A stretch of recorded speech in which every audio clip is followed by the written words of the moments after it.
Produce Perú.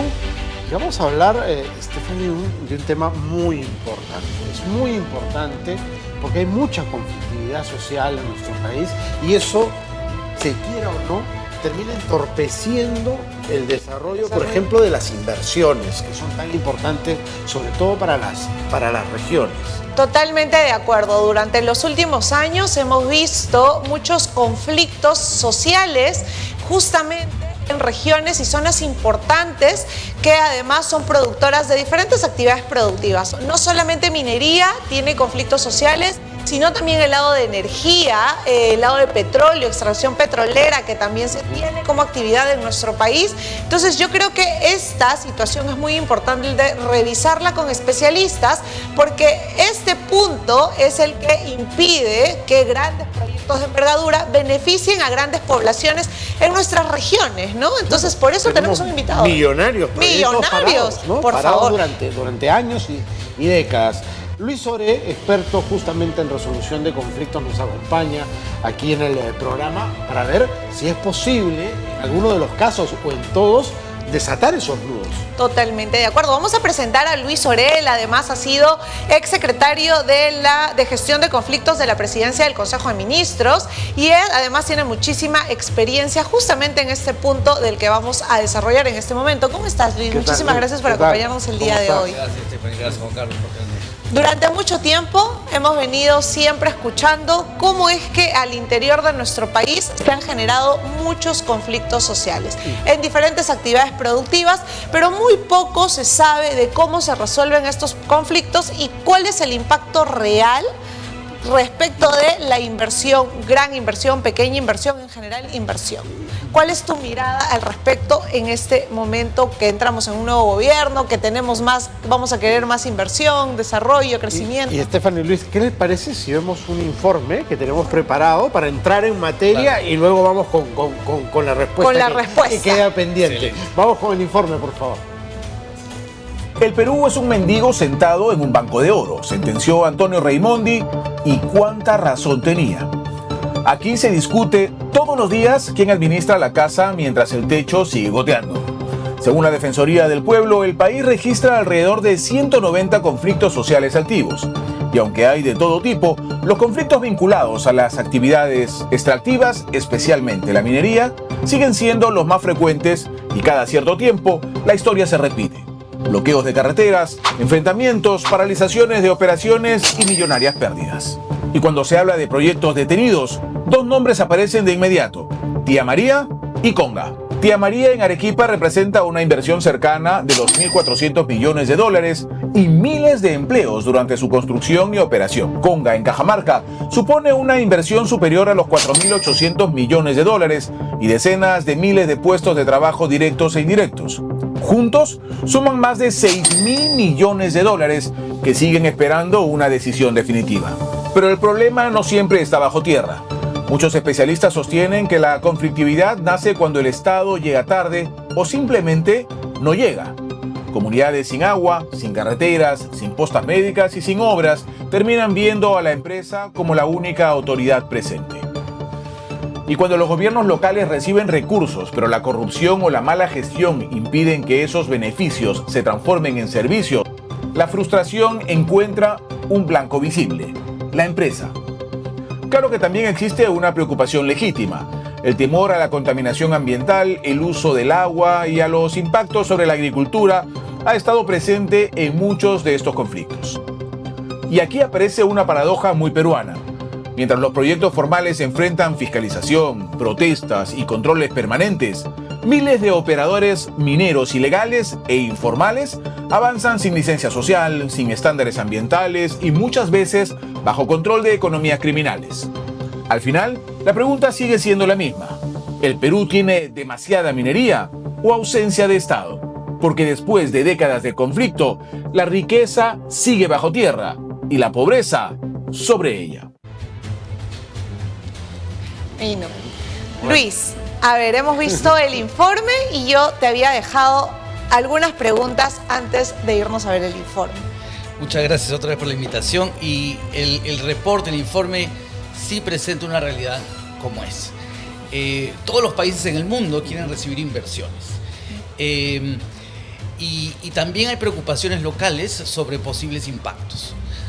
No es necesariamente que vayan a ocurrir, pero existen preocupaciones. El problema es que muchas veces el enfoque es muy legalista. Tú tienes en todo el mundo, desde Santo Domingo, Panamá, Perú, en fin. Sudáfrica, ¿no? Pero que tienes un enfoque de decidir entre el gobierno y la empresa inversionista, anunciar con bombos y platillos y después defender el proyecto cuando tienen oposición. O sea, este enfoque no funciona porque tenemos que hacer un mayor involucramiento social o multiactor. No es solo un tema de derechos, hay que entender las preocupaciones, aspiraciones, deseos, temores o terrores que puede tener la población. Entonces necesitamos un mejor involucramiento y eso pasa por cambiar nuestro paradigma de cómo pensamos acerca de los conflictos y cómo abordamos estas situaciones. No es que yo voy a ganar y tú vas a vencer, o sea, yo venzo y tú pierdes, sino que cómo hacemos para ganar todos. Tenemos que olvidarnos de meternos en un juego de culpas, de tú hiciste, porque al final contribuimos todos con las cosas que ocurren. Y también dejarnos de atribuir malas intenciones a la gente, porque no tenemos ni bolita de cristal ni bolita mágica. Tenemos que tener unas mejores dinámicas de interacción. El Papa hace poco en España ha dicho, la dignidad humana es el principio básico para tener procesos de diálogo. Muchas veces no nos tratamos como seres humanos iguales. Sí. Y también es importante los procesos y metodologías que utilizamos, ¿no? Y los incentivos dentro de las propias organizaciones, empresas y el gobierno, de cómo hacemos para buscar objetivos de largo plazo, etcétera, ¿no? O sea, son varias cosas, desde paradigmas, dinámicas de interacción, procesos, mecanismos disponibles, procesos que sean significativamente participativos, etcétera.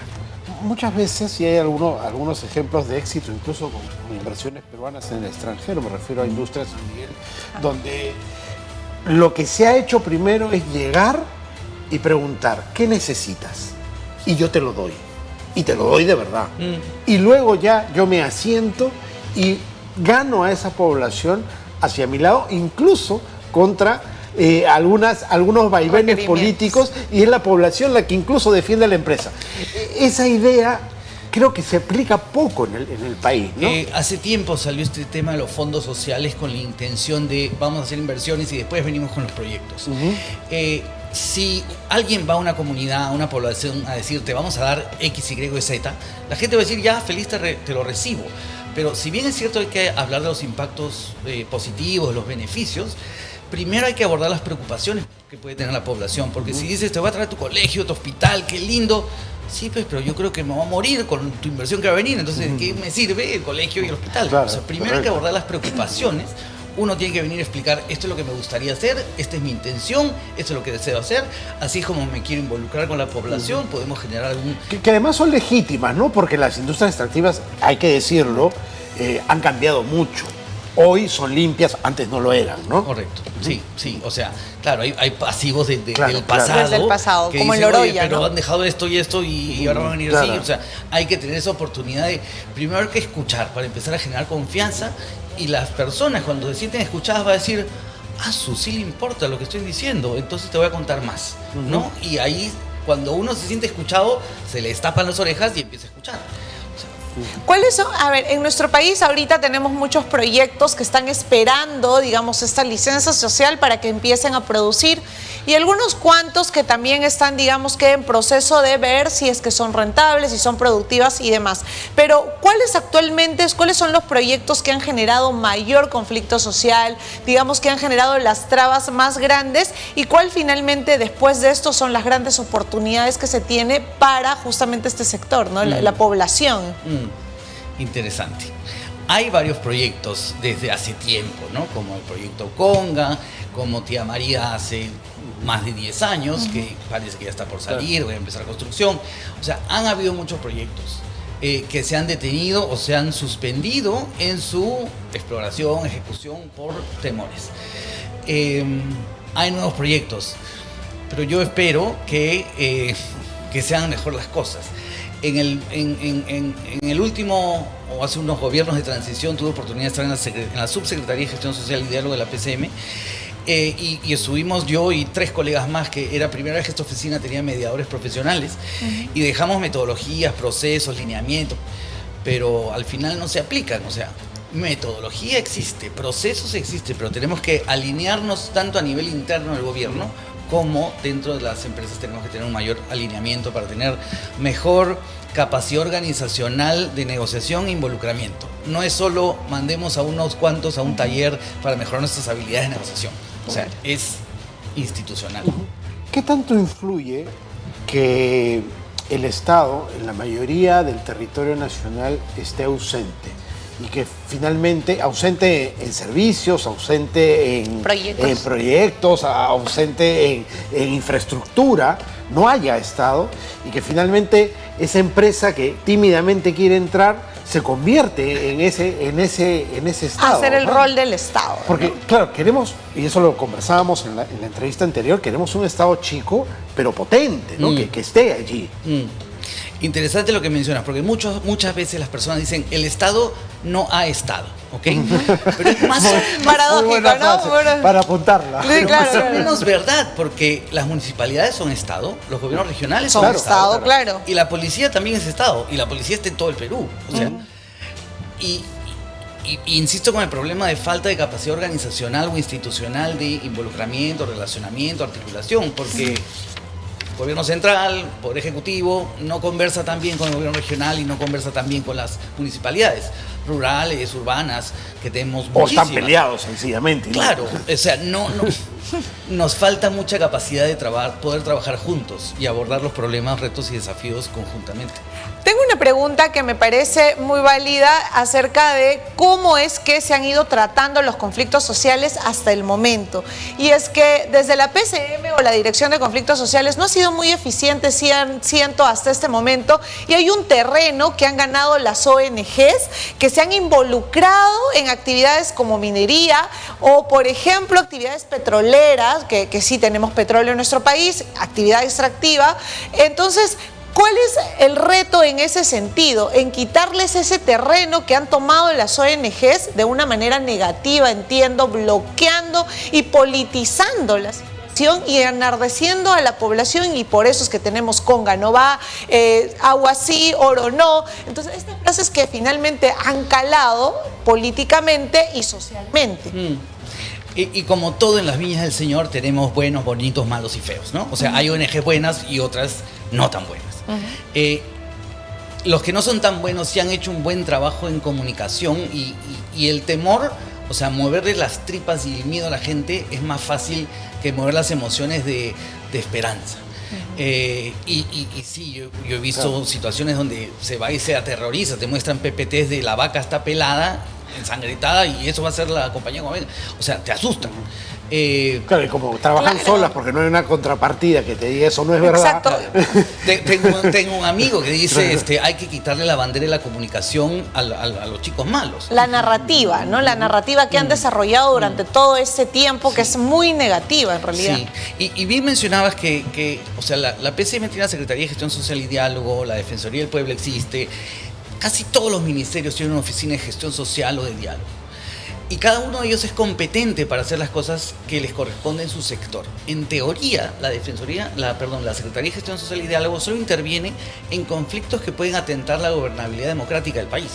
O sea, si es un conflicto de minería, tiene que ir la Oficina de Gestión Social del Ministerio de Energía y Minas, si es agricultura, etc., ¿no? Entonces, es que no agarramos la pelota con responsabilidad. No conversan. No conversan y a veces dicen no, que la PCM lo resuelva. ¿No? Y como les comentaba, ¿no? Nosotros sacamos una metodología para utilizar unos lineamientos y protocolos, pero cuando íbamos a los ministerios a conversar decían, uy, pero eso ha salido con norma de resolución en secretaría, no es decreto supremo y no nos obliga. Y ahí salían los abogados diciendo, eso, yo lo hago mejor, pero no es tan así. Yo creo que es muy importante que se converse, como dices, que haya una reglamentación única acerca de cómo se van a tratar los conflictos, pero en el caso, por ejemplo, de los gobiernos regionales, sabiendo que son muy importantes y sobre todo ahí nacen los proyectos de envergadura. Entonces, ¿cuál es la relación o cómo es que los gobernadores regionales tienen cierto impacto en este tema de los conflictos sociales? Para mí es fundamental. ¿Ha habido algún trabajo, entiendo, de ayudar que algunos gobiernos regionales tengan una oficina de gestión social y de diálogo? Han habido situaciones en el tiempo donde sí ha habido una mayor articulación entre sectores y gobierno regional con la PCM, donde habían reuniones periódicas y se compartía información. Pero también tenemos el problema, que no sé a qué se debe, será por temas políticos, que tienes una persona en un cargo en el gobierno regional o una oficina, cambia el gobierno y esa persona se va. Entonces no hay profesionalización en las regiones y también debería haber en las municipalidades. Línea de carrera, ¿no? Línea de carrera, exacto. ¿Cuál debería ser entonces el rol de siguiente presidente desde PCM en caso de resolución de conflictos y cómo se podría hacer nuevamente desde el Estado central para articular de manera organizada, pasando por gobiernos regionales, locales y todas las instituciones? Claro, idealmente hace mucho se conversaba sobre tener un sistema nacional de gestión de conflictos, pero eso pasa por norma del Congreso, ¿no? Pero por lo menos deberíamos tener una norma a nivel ejecutivo, decreto supremo, algo que el resto del país, los sectores que tengan los aburridos de los abogados, como solía ser yo, decimos la pirámide de Kelsen, porque tienes la Constitución, las leyes y las normas, tienen todo un orden jerárquico. Pero tenemos que tener normas que reglamenten o organicen o articulen este sistema para poder trabajar juntos. Y por último, Luis, hay un actor que tal vez no hemos mencionado, pero que se ha vuelto, creo que muy relevante. ¿Qué rol están jugando las economías ilegales en toda esta conflictividad? Es un punto muy importante. Y ese es otro temón, porque mucho se habla, incluso en su reportaje dice, la minería ilegal e informal que está criminalizada. Bueno, es que hablamos de varios tipos de actividad, porque tienes una minería informal o en proceso de formalización, que sigue su procedimiento y le faltan algunas cosas que cumplir, y también tienes a la minería ilegal. Y ese es el drama, ¿no? O sea, pero para eso tienes que abordarlo, como dicen los gringos, con palo y zanahoria, ¿no? Con incentivos y con sanciones. Ahora, uno de las... Minería ilegal que hoy mueve más recursos incluso que el propio narcotráfico. Que el propio narcotráfico. Sí, sí. Ya está medido, además. Es mejor negocio, entre comillas, ¿no? Pero también tenemos todo el problema tenemos que sacar la ley la ley MAPE. La ley MAPE de formalización minera. Correcto. En el 22 salió una política nacional MAPE.